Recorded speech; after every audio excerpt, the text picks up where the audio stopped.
अब तो private sector में भी लोग जो मुलाजमत किया करते थे, कोरोना के बाद जब आर्थिक स्थिति उनकी सुधरी नहीं, उन्हें प्राइवेट सेक्टर से भी उन मुलाजमों को निकालना शुरू कर दिया। तो लोग कहाँ पे जाएंगे? आपने 3300 स्कूल बंद कर दिए, पहले 1300 स्कूल बंद कर दिए, फिर 2000 स्कूल बंद कर दिए। तो ये क्या मैसेज आता है कि ये लोग नौजवानों को, बच्चों को पढ़ाना नहीं चाहते हैं? पहली मर्तबा देखने को मिला कि यहाँ पे डीजी को बाईपास करके भी डीएसपीओ के ऑर्डर सेक्रेटरीट से होते हैं।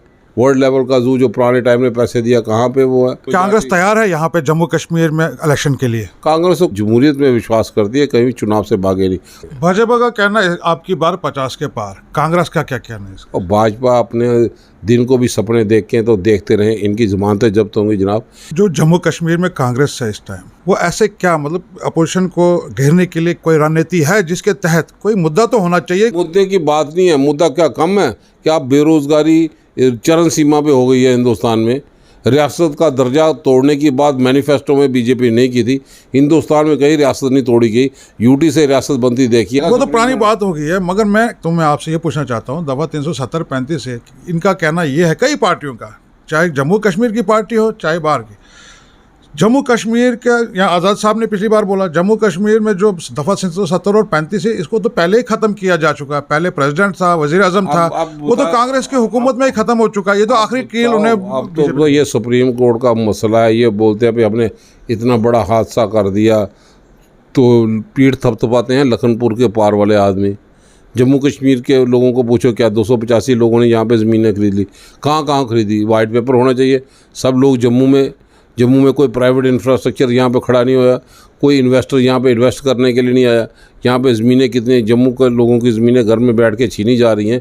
लैंड बना के किन को दिया जा रहा है? कौन इन्वेस्ट करने के लिए आ रहा है? अब तो प्राइवेट सेक्टर में भी लोग जो मुलाजमत किया करते थे, कोरोना के बाद जब आर्थिक स्थिति उनकी सुधरी नहीं, उन्हें प्राइवेट सेक्टर से भी उन मुलाजमों को निकालना शुरू कर दिया। तो लोग कहाँ पर जाएंगे? जम्मू का टूरिस्ट डेस्टिनेशन सेंटर कहाँ पर है? आप रिफ्यूजियों की प्रॉब्लम को क्यों हल नहीं कर पाए? मनमोहन सिंह जी उन रिफ्यूजियों को 30 लाख 25 लाख देना चाहते थे, फिर जॉइंट पार्लियामेंट्री कमेटी के आए, हम 25 लाख नहीं 30 लाख देंगे। आप 5.5 लाख रुपया देने के बाद बात नहीं करते हो, 15 लाख का जुमला बताते हो। जम्मू मंदिरों को शहर में बियर की दुकानें हर जगह पे खोलने का प्रयास करते हो, शराबों की दुकानें खोलते हो। आज जम्मू का रेत, जम्मू की बजरी, अपने ही लोगों की ज़मीनों से बजरी और रेत वो करके नहीं गुजारा कर सकते थे गरीब आदमी, अब वो भी सब बाहर के लोग ले रहे हैं। आपका जो फास्ट ट्रैक रिक्रूटमेंट कहीं नहीं है। पुराने टाइम पे स्कूल भी खोले जाते थे तो आरईटी के माध्यम से एक टीचर जो कहीं पे भी स्कूल भी नहीं था, अगर 20 25 30 आदमी को बच्चों को पढ़ाता था, वहीं पे ईजीए सेंटर खोला जाता था। रोज़गार के साधन थे। आपने 3300 स्कूल बंद कर दिए, पहले 1300 स्कूल बंद कर दिए, फिर 2000 स्कूल बंद कर दिए। तो ये क्या मैसेज आता है कि ये लोग नौजवानों को, बच्चों को पढ़ाना नहीं चाहते हैं? सीईटी का सिलसिला भी जारी कर दिया। बच्चों के माँ बाप सारे परेशान है कि 12वीं के बाद बच्चे किस ढंग से वो पढ़ पाएंगे। जम्मू कश्मीर के सोशल वेलफेयर के डिपार्टमेंट से उस लिहाज से ये काफ़ी पीछे था, इसलिए पुरानी सरकारें महंगी बिजली लेके सस्ती लोगों को देती थी। सर, आपने देखा होगा कि कांग्रेस तो बहुत पुरानी पार्टी है, सबसे पुरानी पार्टी है, और आज़ादी से लेकर अभी तक वो इस देश में मतलब रही। मसला ये है कि आपने देखा होगा बीजेपी का आईटी सेल बहुत स्ट्रांग है, मीडिया में भी बहुत स्ट्रांग होल्ड है। वो उसके मुकाबले में इतनी पुरानी पार्टी होके भी ना, खासकर कांग्रेस की आईटी सेल कम से कम वो तो स्ट्रांग होनी चाहिए थी। यहाँ कम से कम मीडिया में इतना मतलब इतना प्रोग्राम आपके चलते हैं तब भी कुछ नहीं है। कांग्रेस का आईटी सेल, बीजेपी का आईटी सेल हिमाचल में भी था, क्या कर लिया।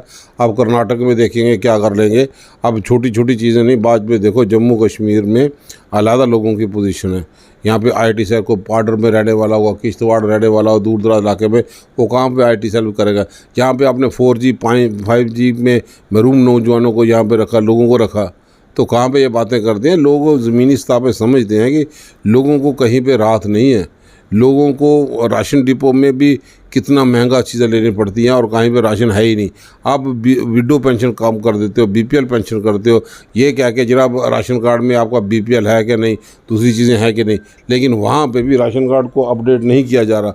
लोग परेशान हैं, तो कहाँ पे जाएंगे जब राशन कार्ड में आप लोगों को अपडेट नहीं कर रहे हो, लोगों की पेंशनों को बंद कर रहे हो। मुलाजम परेशान है, मुलाजमों को आज पुराने डेट की जो पेंशन लोग चाहते हैं, और हमारी कमिटमेंट है जिस ढंग से राजस्थान में हुआ, पंजाब में भी हुआ, जम्मू कश्मीर में, कि हम मुलाजमों का ख्याल रखेंगे। हमारे मैनिफेस्टो में होगा कि हम ओल्ड एज पेंशन यहाँ पे करेंगे। पहली मर्तबा देखने को मिला कि यहाँ पे डीजी को बाईपास करके भी डीएसपीओ के ऑर्डर सेक्रेटरीट से होते हैं। ये पहली मरतबा हुआ। डीजी को ज़्यादा नाराज, आपने डीजी की पोस्ट को डिमोरलाइज इसको करने की कोशिश यहाँ पे की है। तो हर मरले पे लोग बड़ा बेसब्री से इंतज़ार कर रहे हैं, इनके हर एक चीज़ को ध्यान में रख रहे हैं कि इनका कहीं पे भी। आप जम्मू में आर्टिफिशियल लेक को रोज़ सुनते हैं, कितने साल हो गए, कहाँ पे वो, किस पैमाने पे है। वर्ल्ड लेवल का जू जो पुराने टाइम में पैसे दिया, कहाँ पे वो है। अब वो चीज़ें जो जम्मू कश्मीर में लोगों को राहत दे सकती थी, लोगों को राहत नहीं। आप रिंग रोड और दूसरी चीज़ें, तो लैंड एक्विजिशन में जम्मू में कितने पैसे मिल रहे हैं, कश्मीर में कितने पैसे मिल रहे हैं, आप खुद ही लोगों से पूछ लो। क्या लोगों को इंसाफ हुआ? पिछना में एक ही करके 2 आदमी ने अपने आप को खुदकुशी कर ली क्योंकि प्रॉपर तौर पे उनको अब वो रिलीफ नहीं मिला, कंपनसेशन नहीं मिला। सर, बीजेपी और सभी पार्टियां बोलती हैं कि अब जम्मू कश्मीर में हालात अब नॉर्मल हैं, उसके बाद भी इलेक्शंस नहीं हो करा पा रहे हैं ये, इसकी वजह क्या, आप कुछ बता सकते हैं? अगर हालात नॉर्मल है तो चुनाव करवा लें, इलेक्शन कहाँ पे करवाएंगे। बड़े दावा करते थे भाजपा के लोग, हम बहुत बड़ा बीडीसी में बड़ा कुछ करके देंगे, कोई हासिल करेंगे, मुकाम हासिल करेंगे। 78 से ज़्यादा बीडीसी के चेयरमैन नहीं बन पाए। कहाँ पे वो कांग्रेस दूसरी सरकारें थी जिन्होंने 98% पंचायतों सरपंचों में बगैर कहीं पे ऐसे लॉ एंड ऑर्डर प्रॉब्लम के होते भी वो चुनाव में एक हासिल यहाँ पे किया, मुकाम हासिल किया। लोग खुद जान हथेली पे लेके भी आए, कहीं पे भी कोई ऐसी वारदात नहीं। क्या कांग्रेस तैयार है यहाँ पे जम्मू कश्मीर में इलेक्शन के लिए? कांग्रेस तो जमहूरियत में विश्वास करती है, कहीं भी चुनाव से भागे नहीं। हार जीत का फैसला का मगर कांग्रेस में तो यहाँ पे देखिए आप, जो कैंडिडेट्स हैं, कुछ लोग तो कांग्रेस को छोड़ के कश्मीर में आप मीर साहब हैं, जम्मू में तब भी थोड़ा बहुत होल्ड तो है यहाँ पे कांग्रेस का, मगर कश्मीर में तो कुछ लोग निकल चुके हैं यहाँ से। लोगों का इंडिविजुअल इंटरेस्ट होगा, कांग्रेस की सोच के साथ लोग जुड़ते हैं। हम यहाँ पे जुड़े कि साहब कांग्रेस के इंडिविजुअल के नाम पे नहीं, कांग्रेस की सोच, सेकुलरिज्म की सोच जो बुनियाद थी हिंदुस्तान को मजबूत करने के लिए। लोगों का इंडिविजुअल होता है, किसी को यहाँ पे किसी को पीठ थपथपाने वाला मिले, लेकिन कोई लोग मुफाद परस्त होते हैं कि जब भी सियासत में पावरफुल तंजीम होगी तो उसके साथ जुड़े रहेंगे। जम्मू कश्मीर में कांग्रेस क्या लेकर लोगों के पास क्या मुद्दे लेके जाएगी, खासकर जम्मू कश्मीर के लोगों के लिए कांग्रेस क्या लेके जाएगी? इलेक्शन में क्या मैनिफेस्टो होगा कांग्रेस का? जम्मू कश्मीर में वो इलेक्शन मैनिफेस्टो तो हमारी उच्च स्तर के लोग जो होते हैं, नेता बैठ के वो मीटिंग तय करेंगे, लेकिन हमारे सामने रियासत का दर्जा बहुत ही प्रायोरिटी है, क्योंकि जिसने हमारी पहचान को ख़त्म कर दिया भाजपा उसके लिए जिम्मेवार है। हमें फौरी तौर पे रियासत का दर्जा चाहिए और हमें एलजी साहब अच्छे होंगे लेकिन वो अपनी रियासत में रहें। एलजी साहब के जाती तौर पर नहीं, लेकिन इंस्टीट्यूशन की बात है। हमें गवर्नर चाहिए जो पहले गवर्नर देखा करता, आज एक एडवाइज़र लोगों की और सेक्रेटरीट के मुलाजमों के बीच में कोई एक्सेस नहीं है, एक एडवाइज़र है। कहाँ पे इतने करोड़ों के लोगों को देख सकेगा? अब कहीं पे लैंडस्लाइड्स होती है, कहीं बादल फट जाता है, कहीं पे लाइटनिंग के कारण लोग मर जाते हैं, तो कई जगह पे फ्लड के कारण नुकसान होता है। तो सब जगह पे मूवमेंट कैसे पॉसिबिलिटी है? सिर्फ अफसरशाहियों पे ही अगर हुकूमत टिकती तो फिर आज IAS अफसर को ही चीफ मिनिस्टर बनते या बड़ा IAS अफसर प्राइम मिनिस्टर बनता। ये जमहूरियत में लोगों के नुमाइंदे ही काम यहाँ पे आते हैं जो लोगों के बीच में रहते हैं। भाजपा का कहना है आपकी बार 50 के पार, कांग्रेस का क्या कहना है इसका? और भाजपा अपने दिन को भी सपने देख के तो देखते रहें, इनकी ज़मानतें जब्त होंगी जनाब। इन्होंने जम्मू कश्मीर के नौजवानों को ज़ख्म दिया, नौजवान इनके हक़ के लिए उतरे थे सड़कों पे और उन लोगों ने मिल के इनको सत्ता तक पहुंचाया।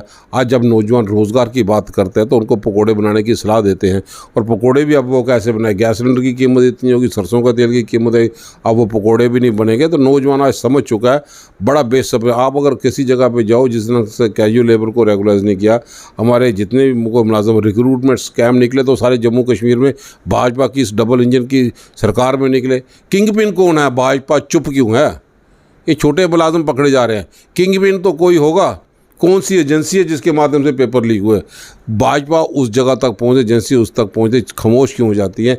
ये चर्चा का विषय है। फायर सर्विसेज के लोग 20 दिन हो गए, 25 दिन हो गए धरने पे बैठे हैं, गवर्नर हो जाते हैं तो गिरफ्तार किया जाता है। तो वो भी रिक्रूट स्कैम जो है वो देखने की ज़रूरत है कि इसी बार भाजपा के इस प्रशासन में ही रिक्रूटमेंट स्कैम क्यों हो रहे हैं।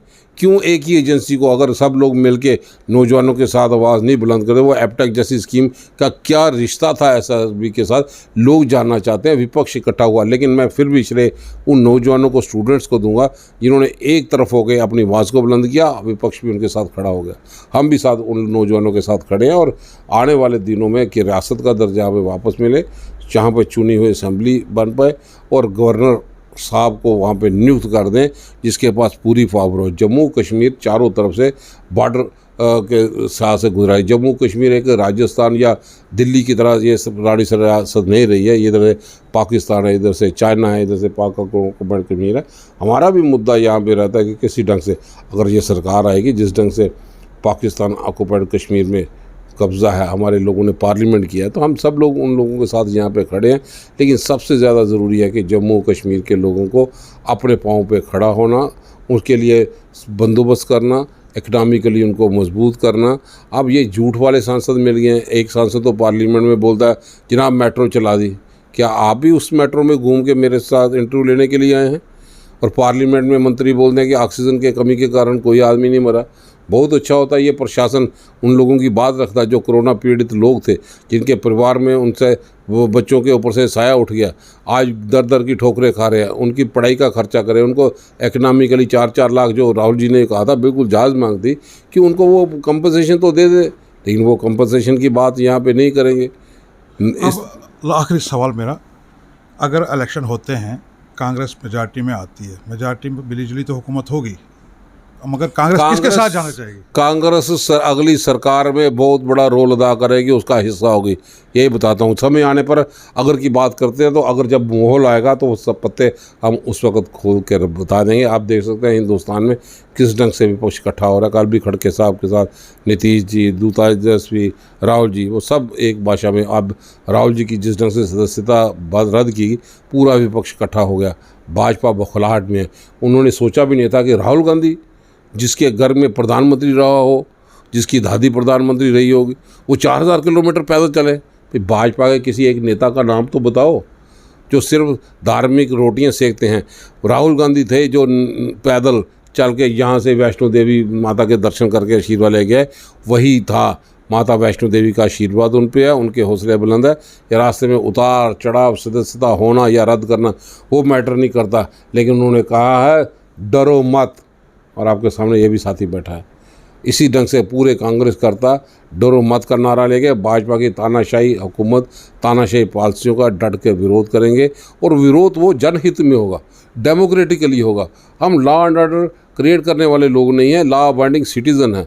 और तरीके से बात उन लोगों की करेंगे जिन लोगों को उम्मीद कांग्रेस से है, जो कांग्रेस सबसे पुरानी पार्टी है, जिसने हमेशा उस आइडियालॉजी को सराहा है कि जिसमें गरीब आदमी को मदद की ज़रूरत हो तो वो बड़ी बड़ी स्कीमें योजनाएं करने। आज की योजनाएं, आज की स्कीमें जो हैं वो सिर्फ अखबारों में तक दिखाई देती हैं। सरकार जो है अखबारों के फर्स्ट पेज पे दिखाई देती है, एडवर्टाइजमेंट दिखाई देती है। एडवर्टाइजमेंट पन्ना पलट दो, अखबार रख दो अंदर। जब वही अखबार जिसमें वो सुर्खियाँ बटोरते हैं, दूसरे दिन लोग उसकी गाड़ी अपनी साफ़ करते हैं, उसके बाद सरकार कहाँ पे होती है। यंग बाइट्स में जुड़ने के लिए आपका शुक्रिया। बहुत बहुत शुक्रिया, थैंक यू। ये थे कांग्रेस के नेता हमारे साथ रमन भल्ला जी, जिनका ये कहना है कि जो आज हम सत्याग्रह चला रहे हैं और हम आहिस्ता आहिस्ता गवर्नमेंट है उसको हम घेरने की कोशिश करेंगे, और जो भी काम हम करेंगे लोगों के हित में करेंगे। कोई भी ऐसा कार्य नहीं होगा जो लॉ एंड ऑर्डर के बाहर होगा। Yasir Mir, young bytes, Jammu.